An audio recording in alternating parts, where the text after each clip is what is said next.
আল্লাহর নবী সাল্লাল্লাহু আলাইহি সাল্লাম এত হাদিস বলছে বাবা ফজরের নামাজের কথা।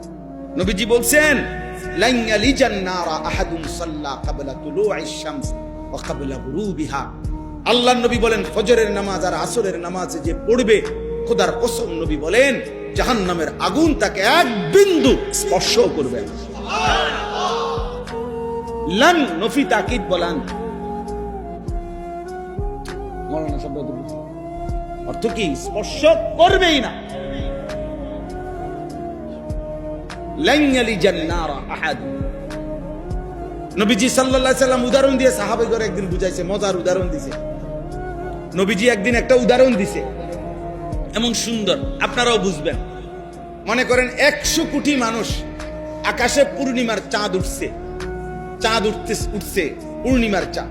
যদি এই পৃথিবীর 800 কোটি মানুষও একসাথে পূর্ণিমার চাঁদ দেখতে চায়, তাইলে একজনের দেখার কারণে, 1000 মানুষের দেখার কারণে অন্য কারো দেখতে কোনো অসুবিধা হবে? কোন ধাক্কাধাক্কি লাগবে? সুবহানাল্লাহ। পূর্ণিমার চাঁদ এটারে আল্লাহ এমন সেটিং দিল যে 800 কোটি মানুষ যদি একসাথে যার যার জায়গা থেকে দেখে, কারো দেখতে কোনো কি হবে না, সমস্যা হবে না। লা তুদাম্মুনা ফি রুইয়াতি। নবীজি বলেন ইন্নাকুম সাতারাউনা রাব্বাকুম কামা তারাউনা হাযাল কামার। আমার উম্মত কিয়ামতের দিন হাসরের ময়দানে আমার ইমানদার উম্মত আমার আল্লাহকে এভাবে দেখবে দুনিয়ার কোটি কোটি মানুষ পূর্ণিমার চাঁদকে যেভাবে দেখে। লা তুদাম্মুনা ফি রুইয়াতি।